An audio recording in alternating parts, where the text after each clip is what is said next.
Now that we are done with cell wall synthesis inhibitors and protein synthesis inhibitors, now we'll see the antibiotics that act on nucleic acid synthesis inhibition. They can be divided into those acting indirectly, that is by inhibiting folic acid synthesis inhibition, for example, and those acting directly, that directly inhibit DNA replication enzymes such as topoisomerase 2 and 4. The indirectly acting antibiotics can be divided into sulfonamides and trimethoprim, while those acting directly on DNA replication are quinolones and fluoroquinolones and also rifampin.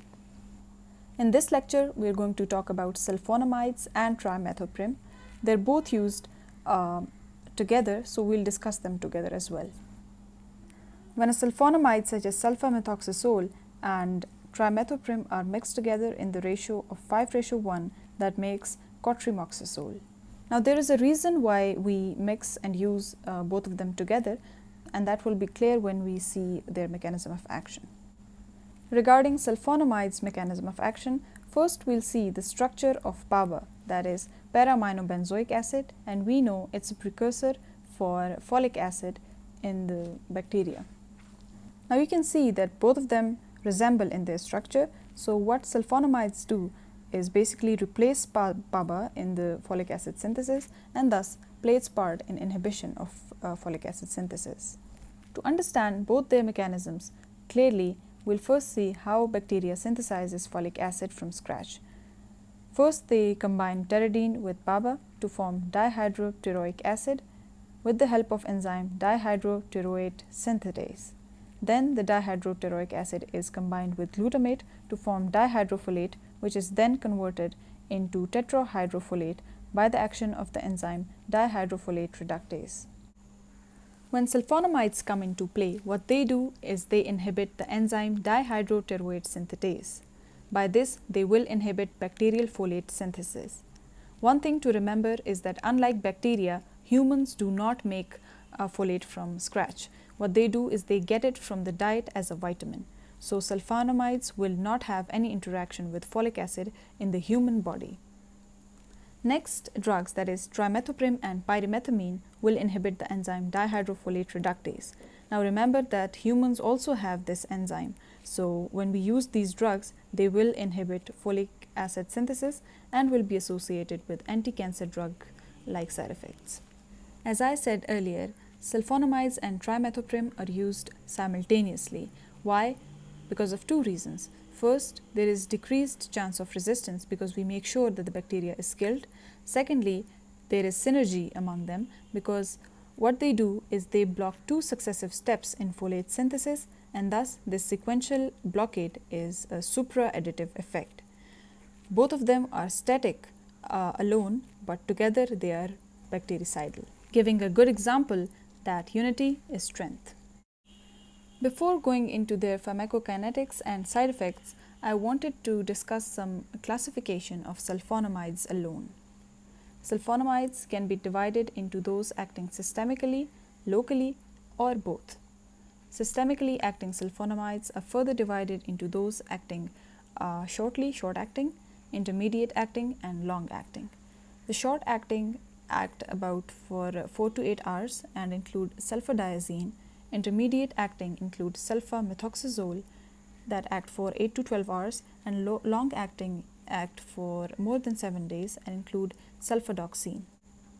The locally acting sulfonamides include sulfacetamide, silver sulfadiazine, and mefenide, while those acting both systemically and locally include sulfasalazine. Now, if you remember from the pharmacology of inflammatory bowel syndrome or rheumatoid arthritis, what you will remember is that sulfasalazine used to get divided into by the gut bacteria into 5-ASA aminosalicylic acid and sulfapyridine.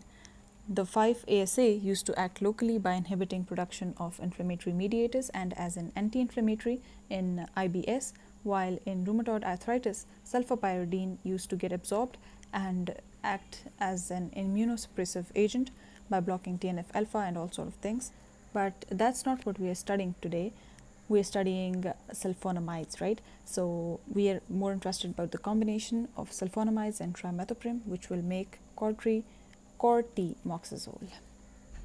Regarding the pharmacokinetics of sulfonamides, they have good gut absorption, and they are also highly plasma protein bound. That means they are going to have drug interactions and also kernicterus in newborn babies. We'll discuss both of them in the side effects. They can also cross the blood CSF barrier, also placenta. They are metabolized in the liver by acetylation. Now, normally, when we metabolize drugs with the liver, what we want to do is make it soluble, water soluble, so that it can be excreted in the urine. But that's not the case with sulfonamides. What happens is that the metabolite of sulfonamides is less water soluble, and when the kidney tries to excrete that, it causes crystal urea. Cortimoxazole is given IV, reaches high concentration in sputum, and is renally excreted.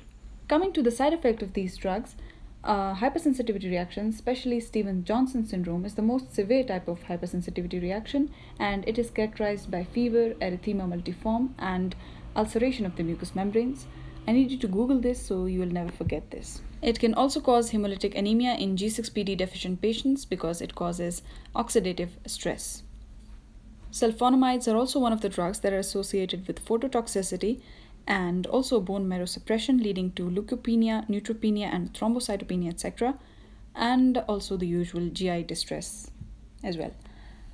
The drug interactions that I already mentioned in the pharmacokinetics are because of its high plasma protein binding, where it displaces phenytoin, methotrexate, etc., and increase their activity. And also in the newborn, it causes kernicterus by displacing bilirubin from the plasma proteins. They cross the placenta, so they are contraindicated in pregnancy, and that's all about the side effects. Lastly, we'll just see their spectrum of activity and their therapeutic uses.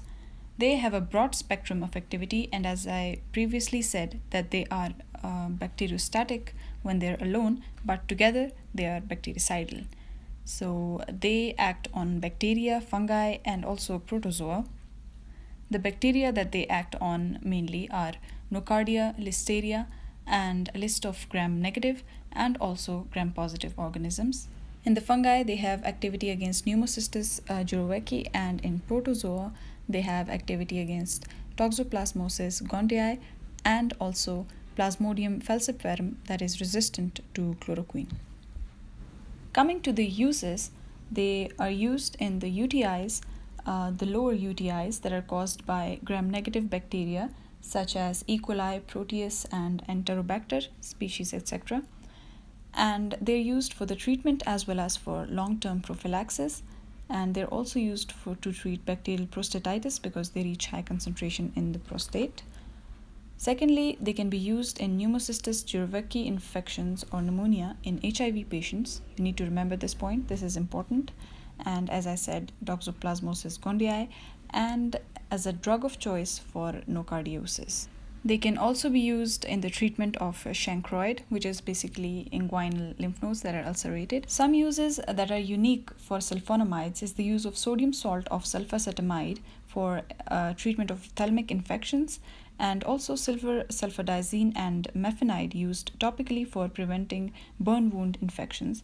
Here it's actually the silver that we are looking for because silver is an antiseptic, and not the sulfadiazine, but silver sulfadiazine is used to release the silver slowly. Sulfasalazine, as we've already discussed, is used in the treatment of IBS and rheumatoid arthritis, while sulfadiazine can be used in rheumatic fever, prophylaxis, and treatment. That's all.